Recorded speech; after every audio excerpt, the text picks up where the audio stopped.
Namaskar, Sasigal Adab. You're watching Indonesian News X, our special podcast segment. Myself, your host अंकित संदेल. और आज हमारे साथ काफ़ी स्पेशल गेस्ट हैं क्योंकि वो रियल लाइफ हसलर हैं.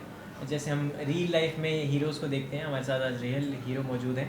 Doctor Kashika Jain with us. Kashika ji, बहुत बहुत स्वागत है आपका Indonesian news X. Thank you so much. Clinical psychology के लिए आपको, उसमें एक्सीलेंस के लिए आज आपको शक्ति अवार्ड मिला है. तो पहला सवाल ही मेरा आपसे ये है कि हमारा जो आज का थीम था Shakti award, we women want. So आपको शक्ति कहाँ से मिलती है? Because you are a doctor but a mother too, और a wife too, a daughter too. So along with your journey, तो इसमें बहुत सारे लो की मोमेंट्स, उतार चढ़ाव आते हैं. तो कहाँ से शक्ति आती है आपके अंदर? शक्ति मंत्रा क्या है कशिका को? मेरे लिए जो शक्ति है वो 3 औरतों से आती है मेरी ज़िंदगी की. ओके. पहली मेरी माँ, जिन्होंने मुझे जन्म दिया. दूसरी मेरी सासू माँ, जिन्होंने मुझे बिल्कुल बेटी जैसा ही प्यार किया. बस उन्होंने बस जन्म नहीं दिया मुझे, लेकिन प्यार में कोई फ़र्क नहीं है. और तीसरा मेरी बेटी, जो मेरी छोटी सी माँ है. जब मेरी मदर की डेथ हुई तो उसने मुझसे एक बात कही थी कि आप पूरी ज़िंदगी में कभी अपनी मम्मी की कमी फील नहीं करोगे. और आज भी 2018 से लेके हम 2024 में हैं, वो ये प्रॉमिस बखूबी निभा रही है. वो जस्ट 15 ईयर्स की है, लेकिन इतनी सिंसियर है, इतनी केयरिंग है. वो मुझे शक्ति देती है. मैं पूरा दिन क्लिनिक से थकी हुई आती हूँ, और जैसे ही मैं घर आती हूँ वो मेरा गेट पे खड़ी हुई इंतज़ार कर रही होती है. दौड़ कर मेरे हाथ से मेरा सामान लेती है और मुझे हक कर कर 1 मिनट में रिलैक्स कर देती है. तो मेरे लिए ये 3 देवियाँ मेरी शक्ति हैं. और इन्हीं आप अपनी बेटी को ये मुझे लगता है डेडिकेट करना ये चाहिए. बिल्कुल डेडिकेटेड है. मेरी मदर अब इस दुनिया में नहीं है, sorry. और मेरी मदर इन लॉ हैं. जाते ही उनके पैर छूकर आशीर्वाद लूँगी. और मेरी बेटी यहीं पर है, और आपकी मम्मी आपको देख रही हैं जहाँ से भी, वहीं से आशीर्वाद दे रही हैं. बिल्कुल दे रही है. मेरा एक और सवाल आपसे ये है कि आपकी जर्नी को लेके किस तरह ये कारवां शुरू हुआ, कैसे मैनिफेस्ट एंड मेहनत दोनों की होगी बखूबी, और how the journey has been to you. अब 2024 में हम बैठे हैं, तो कैसे देखते हैं अपनी जर्नी को? देखिए, जब मैं बहुत छोटी थी तो मैं बहुत बुली होती थी स्कूल में, क्योंकि मैं बहुत पतली थी. सो मैं अंडरवेट थी, तो मैं बहुत बुली होती थी. तो मुझे पता है एक्चुअली डिप्रेशन कैसा फील होता है, एंग्जाइटी कैसे फील होती है. सो मैं बचपन में बहुत सफ़र कर रही थी खुद इन मेंटल हेल्थ इश्यूज़ से. फिर जैसे जैसे मैं बड़ी हुई, मेरा स्कूल चेंज हुआ, तो वहाँ पर मेरी एक टीचर मिली जिन्होंने मुझे नया जीवन दिया. वो बुद्ध की फॉलोअर थी. उन्होंने मुझे बताया कि जैसा दूसरे तुम्हारे बारे में सोचते हैं ऐसा कुछ नहीं होता, जो तुम अपने बारे में सोचते हो वो सच होता है. उनकी इस लाइन ने मेरी ज़िंदगी बदल दी, और मैंने अपने बारे में अच्छा सोचना शुरू किया. और मैंने तभी डिसाइड कर लिया था कि मुझे भी उन लोगों की लाइफ में सिग्निफिकेंट डिफरेंस लेकर आना है जो लोग सफ़र करते हैं. लेकिन तब इतना स्कोप नहीं था. आज बहुत ज़्यादा लोग ओपन हैं और अपनी मेंटल हेल्थ इश्यूज़ को बिल्कुल फ्रीली शेयर करते हैं. मेरे पास जैसे बॉलीवुड से भी हैं, क्रिकेटर हैं, बड़े बड़े बिजनेस टाइकून हैं, हर लेवल का पर्सन आता है. तो अभी लोग ओपन हो गए हैं और एडमिट करने लगे हैं, और मुझे बहुत बेहद खुशी है अपने इस प्रोफेशन को लेकर, क्योंकि हर दिन ऐसा लगता है कि एक छोटा सा प्रयास किसी के जीवन में बहुत बड़ा सा चेंज लेकर आ रहा है, खुशी लेकर आ रहा है. बिल्कुल. जिस तरह आपने बात की मेंटल हेल्थ की, तो मेंटल हेल्थ पे मैं बात करना चाहूँगा. बहुत ही सीरियस इशू है इस समय पे, खासकर जेनजी जनरेशन जो है. बच्चा पैदा होता नहीं, उससे पहले उसको फ़ोन पकड़ा देते हैं, और वो उसका जैसे उससे फ़ोन अगर वापस ले तो एक प्रॉब्लम, एक नाम है, I am forgetting the name of that, brain root. Yes, disease. So वो बहुत ज़्यादा कॉमन है इन दिनों. और तो इसके बारे में क्या कहना चाहेंगे? क्योंकि पहले जो होता था, जब मैं अपनी बात करूँ, जब बचपन में होता था, अगर उस टाइम तो डिप्रेशन वर्ड भी नहीं सुना था. और अगर बोल भी दे कि वहाँ तो अगर बहाना भी मार दो, स्कूल नहीं जाना, पीटते थे, चल उठ, चल क्यों नहीं जाना स्कूल. तो वो अब ये ज़्यादा हो चुका है. अब डिप्रेशन, मेंटल हेल्थ स्पेशली, बहुत सारे मैंने देखा घर से बाहर ही नहीं निकले, अपने रूम से बाहर नहीं निकलते बच्चे. और सुसाइड के केसेस इतने ज़्यादा इंडिया में हो रहे हैं, देखने को मिल रहे हैं. सो जो ये जेंजी में खासकर ये डिज़ीज़ है, इसके बारे में थोड़ा सा इस पर प्रकाश डालिए कि क्यों ये है, क्या होती है, कैसे होती है, कैसे इससे बचा जा सकता है. थोड़ा सा अवेयरनेस अगर आप फैलाएं. बिल्कुल. देखिए, हम सब लोग ना जन्म से ही एक सेफ्टी चाहते हैं. हम चाहते हैं कि कोई ना कोई हमसे कनेक्टेड रहे, और हमें बहुत सेफ फील होता है. आज जैसे मेरी भी 15 ईयर्स की डॉटर है. सो वो टीनेज डॉटर मेरे घर में ही है, तो मैं देखती हूँ उसके बिहेवियर, उसके कभी मूड स्विंग्स, बहुत सारी चीज़ें. और उसकी बहुत सारी फ्रेंड्स से मैं मिलती हूँ, बात करती हूँ बहुत ज़्यादा यंगस्टर से. तो मैंने जो फैक्टर देखा है यंगस्टर्स में, कि उनको ना हर समय कोई कनेक्शन चाहिए. लोनलीनेस एक बहुत बड़ा फैक्टर है, क्योंकि पेरेंट्स वर्किंग होने लगे हैं, दोनों पेरेंट्स वर्क करते हैं. बच्चे के पास उतना क्वालिटी टाइम नहीं है. मीडिया एक्सपोजर, सोशल मीडिया हो या अदर मीडियम्स हो, एक्सपोजर बहुत ज़्यादा है. छोटी एज में इन्फॉर्मेशन ओवरलोड है. बच्चा फियर ऑफ मिसिंग आउट से पीड़ित है, और हर समय वो कनेक्ट रहना चाहता है उस फियर की वजह से. इसलिए वो एकदम फ़ोन चाहता है। लेकिन आज जो ब्रेन रोट बीमारी है वो इतना ज़्यादा अटेंशन स्पैन पर अटैक कर रही है। आज 5 मिनट आप किसी बच्चे को बैठा दो, वो 5 मिनट में अपना 5 बार फ़ोन चेक करेगा। उसके अंदर एक एंग्जाइटी बिल्टअप हो जाएगी, वो देख ही नहीं पाएगा, उसका पढ़ाई में मन नहीं लगेगा, सोते सोते उसके सपने वही आएंगे। और बहुत सारे बच्चों की तो मेंटल कंडीशन बिगड़ जाती है, एग्रेसिव इश्यूज आते हैं, पेरेंट्स को मारने लगते हैं, गालियाँ देने लगते हाँ। हैं, इस हद तक भी चले जाते हैं। और कई तो ऐसा हुआ कि फ़ोन का इतना एडिक्शन था, माँ बाप ने फ़ोन ले लिया तो वहाँ पर माँ को धक्का दे दिया। एक केस मेरे पास आया था, माँ की रीढ़ की हड्डी टूट गई। ऐसा हो रहा है आज की तारीख में। Yes, इतना yes. ज़्यादा कि इसमें गलती माँ बाप की है। हाँ। देखिए, जब बच्चा बहुत छोटा होता है ना, तो मदर्स फ्री होने के लिए बच्चे को हाथ में मोबाइल दे देती है। उसको इतना मोबाइल का एक्सपोजर है छोटी सी एज से।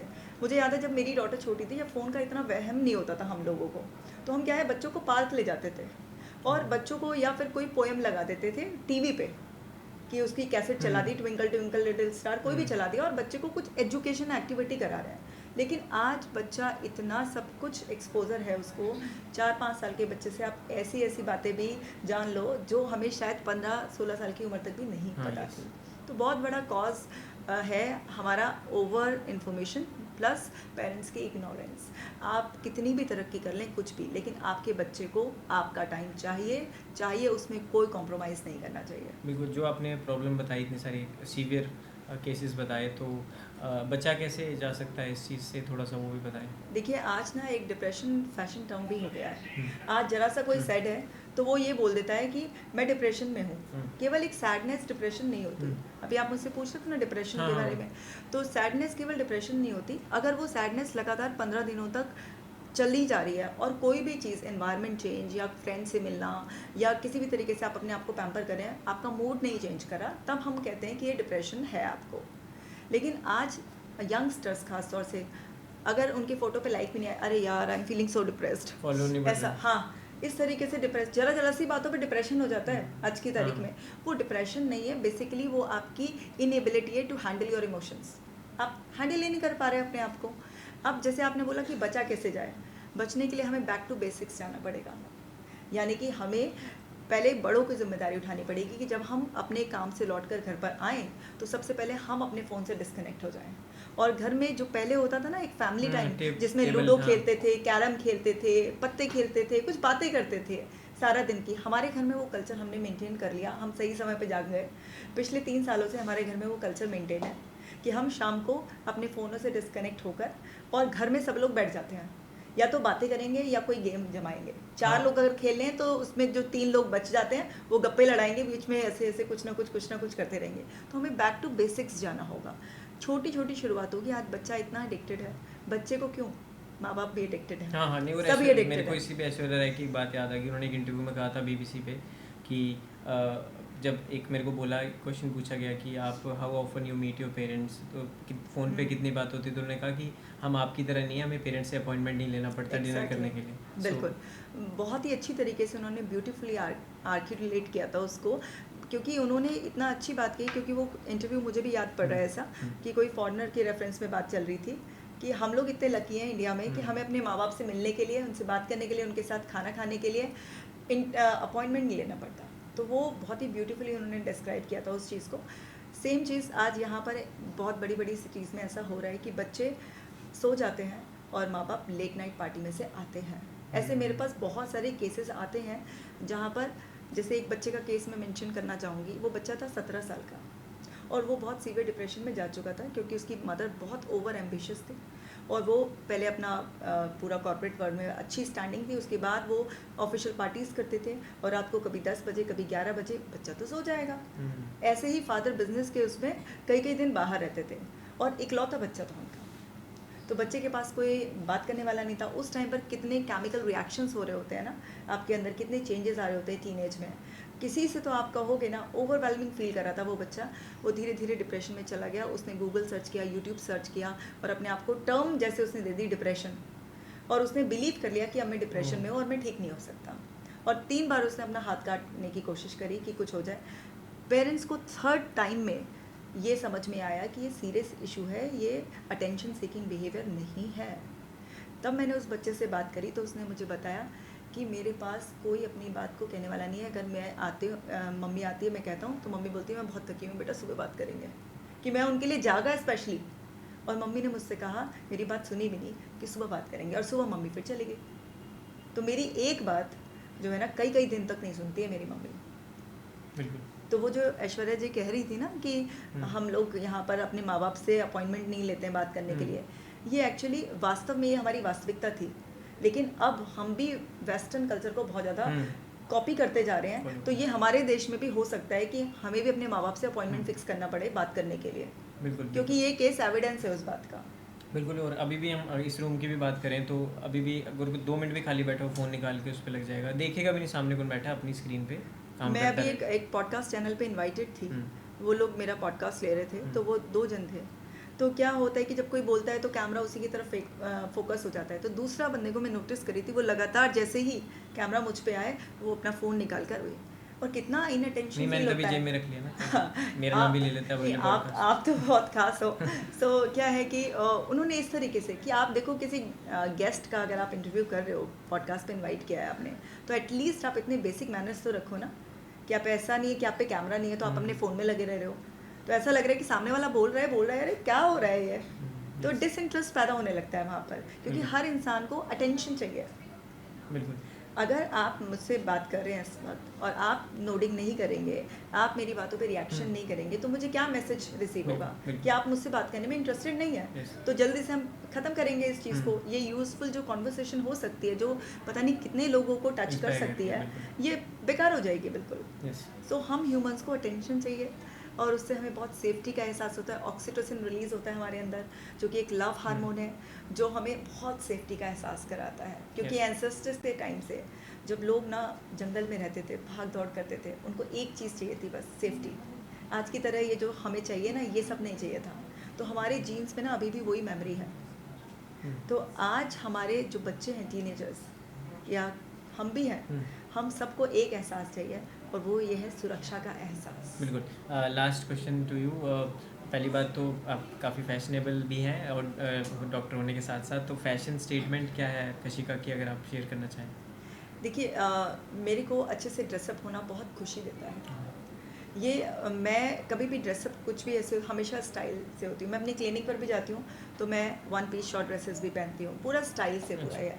और मेरे जो क्लाइंट्स हैं, वो मैंने आपको जैसे बताया, सेलिब्रिटीज़ से लेकर हर कैटेगरी के क्लाइंट्स हैं। और वो मुझे ऐसे ही पसंद करते हैं, ऐसे ही एक्सेप्ट करते हैं। जब मैंने अपनी प्रैक्टिस स्टार्ट करी थी तो ये बहुत इशू आया था, बहुत लोगों ने मुझे सजेस्ट किया कि अरे डॉक्टर को ऐसे कपड़े थोड़ी ना पहनते हुए। मैंने कहा क्यों, डॉक्टर इंसान नहीं होते, उनका मन नहीं होता कि हम डिप्रेस होकर, मतलब मुझे कोई ड्रेसिंग सेंस पसंद नहीं आ रही है, मैं खुद डिप्रेस होकर बाल चिपका कर ऐसे सूट चुन्नी लेकर बैठ जाऊँ। अगर मैं स्टाइलिश हूँ, मैं खुश दिखूँगी, तो मेरा पेशेंट पे तो बहुत ही ज़्यादा पॉजिटिव इम्पैक्ट पड़ेगा इस बात का। और इस बात का एप्रिसिएशन मुझे इतने सालों में बहुत मिला। तो मुझे तैयार होने का बेहद शौक़ है। कॉपी मैं किसी को करती नहीं, अप्रिशिएट मैं सबको करती हूँ। सो मेरा खुद का अपना दिमाग चलता है कि मेरे ऊपर ये चीज़ बेस्ट सूट करेगी, तो वैरायटी ऑफ ड्रेसेस पहनती हूँ और खुश रहती हूँ। और सबसे बड़ी जो मेरी फैशन डिज़ाइनर है, वो मेरी डॉल, मेरी डॉटर है। सो ये ऐसा करते हुए मेरा शेड्यूल बहुत बिजी रहता है, महीनों की अपॉइंटमेंट से लेकर ऐसे रहता है। तो ये मेरी डिज़ाइनर है, ये पहले से ही मेरे लिए सेलेक्ट कर देती है कि ये मम्मा वहाँ पर पहन के जाएगी, और इस तरह से कि मेरी मम्मी को के ऊपर ये बेस्ट सूट करेगा। यही आपके सब्यसाची हैं, ये यही सब कुछ है, ये सब कुछ है। मतलब ये बेस्ट जिसको कहते हैं ना, एक बच्चा कि इसको ऐसी ट्रेनिंग मिल गई है कि इसको पता है कि मेरी मम्मा इतना बिजी है और मम्मा ग्रो कर रही है, तो मुझे मम्मा की सपोर्ट बनना है।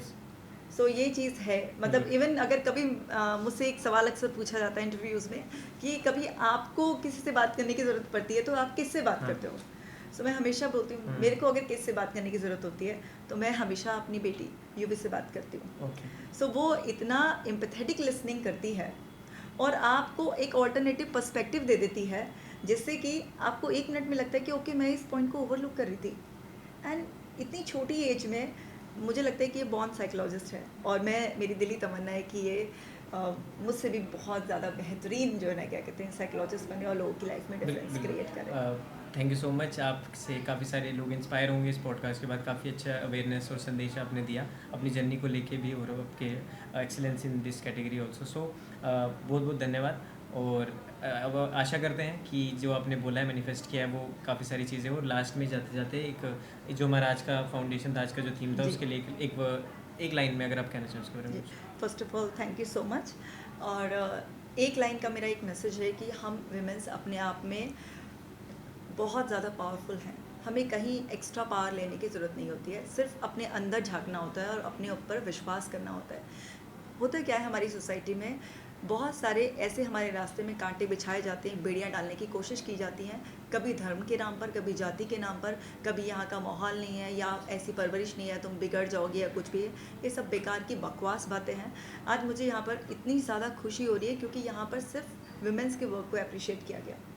ऐसा नहीं है कि इससे मेंस का कुछ कंट्रीब्यूशन कम हो जाता है, लेकिन स्पेशली जहाँ पर विमेंस को अप्रिशिएट किया जाता है तो एक विमेन को अप्रिशिएट किया जा रहा है और उससे 100 और हो सकता है 1000 या हो सकता है लाख और तैयार हो जाती हैं आगे आने के लिए।